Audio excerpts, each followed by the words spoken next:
ദൈവ തിരുനാമത്തിന്റെ മഹത്വം ഉണ്ടായിരിക്കട്ടെ. എല്ലാവരെയും വചന പുലരിയിലേക്ക് സ്വാഗതം ചെയ്യുന്നു. ക്രിസ്മസിൻ്റെതായ ഈ നാളുകളില് നാം ഏറെ ചിന്തിക്കുന്നതായ ഒരു വചനഭാഗമാണല്ലോ ലൂക്കോസിന്റെ സുവിശേഷം. അതിന്റെ 2-ാം അധ്യായം 12 മുതൽ 14 വരെയുള്ളതായ വചനഭാഗങ്ങളിൽ മാലാഖമാര് അടയന്മാരുടെ അടുക്കിലേക്ക് കടന്നു ചെന്നുകൊണ്ട് പറഞ്ഞ അതേ സന്ദേശം, സന്മനസ്സുള്ളവർക്ക് സമാധാനം. ആ വാക്ക് ഇങ്ങനെയാണ് അവസാനിക്കുന്നത്. ഒരുപക്ഷെ പല ബൈബിളിലും പല രീതിയിൽ അത് കാണുന്നുണ്ട്. ചില ബൈബിളിൽ ദൈവകൃപയുള്ളവർക്ക് സമാധാനം, പഴയ ട്രാൻസ്ലേഷൻ ആണെങ്കിൽ സന്മനസ്സുള്ളവർക്ക് സമാധാനം. ഇനിവേ എല്ലാത്തിലും കാണുന്നത് നല്ല മനസ്സുള്ള ദൈവത്തോട് ചേർന്നിരിക്കുന്നവർക്കെല്ലാം സമാധാനം ഉണ്ട് എന്നാണ് അവിടെ ഓർമ്മപ്പെടുത്തുന്നത്. മാലാഖമാര് പ്രത്യക്ഷപ്പെടുന്നത് ഒരുപക്ഷെ ആ നല്ല മനസ്സുള്ള ആട്ടിടയന്മാരുടെ വേദനകളെ കണ്ടറിഞ്ഞുകൊണ്ടായിരിക്കും. രാത്രിയുടെ യാമങ്ങളിലൊക്കെ അവർ വേദന അനുഭവിക്കുമ്പോഴും അല്ലെങ്കിൽ ഒന്നുമില്ലായ്മയുടെയൊക്കെ അനുഭവങ്ങളിൽ അവരുടെ നീറുന്ന ഹൃദയങ്ങളെ കണ്ടുകൊണ്ടായിരിക്കാം മാലാഖമാർ അവർക്ക് പ്രത്യക്ഷപ്പെടുന്നത്. ഇന്ന് ഒരുപക്ഷെ കർത്താവ് 2000 വർഷങ്ങൾക്ക് മുമ്പ് പറക്കുന്നതിനെ കുറിച്ചൊക്കെ പറയുന്നിരിക്കുന്നത് ആ ബേത്ലഹേമിലെ മഞ്ഞ് പെയ്യുന്നതായ സമയം.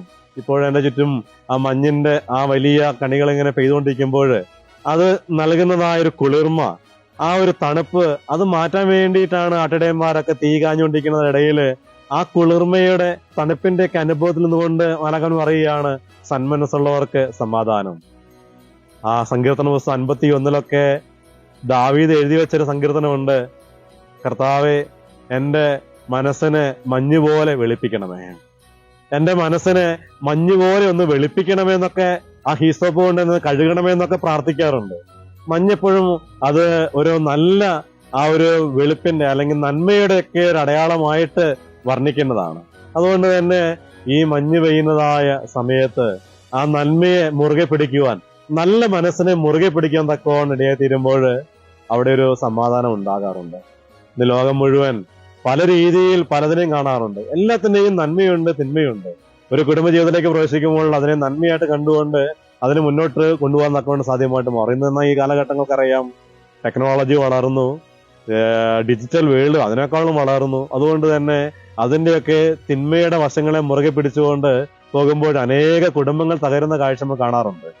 അനേക കുഞ്ഞു മക്കളൊക്കെ ഇതിന്റെയൊക്കെ അഡിക്റ്റ് ആയിട്ട് അതിന്റെ തിന്മയുടെ ഭാഗത്തെ മാത്രം പിന്തുടർന്നുകൊണ്ട് അനേക മനസ്സുകൾ തകർന്നു പോകുന്നത് കാണാറുണ്ട്.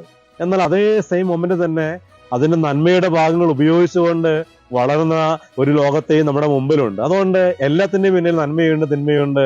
ആ നന്മയെ മുറുകെ പിടിച്ചുകൊണ്ട് വളരുമ്പോൾ കർത്താവ് പറയുകയാണ് അവിടെ സമാധാനമുണ്ട്. പ്രിയപ്പെട്ടവരെ, ഈ ക്രിസ്മസിൻ്റെതായ നാളുകളില് ആ നന്മ മാത്രം മുറുകെ പിടിച്ചുകൊണ്ട് സമാധാനത്തിന്റെ ആ സന്തോഷം അനുഭവിച്ചറിയുവാൻ, അതാണ് ക്രിസ്തു. ആ സന്മനസ്സുള്ളവരുടെ മനസ്സിൽ ക്രിസ്തു ഉണ്ട്. ആ ക്രിസ്തുവിനെ സ്വന്തമാക്കുവാൻ നിങ്ങൾക്ക് എല്ലാവർക്കും ഇടയാകട്ടെ എന്ന് മാത്രം പ്രാർത്ഥിക്കുന്നു. ദൈവ തിരുനാമം മാത്രം മഹത്വപ്പെടുമാറാകട്ടെ.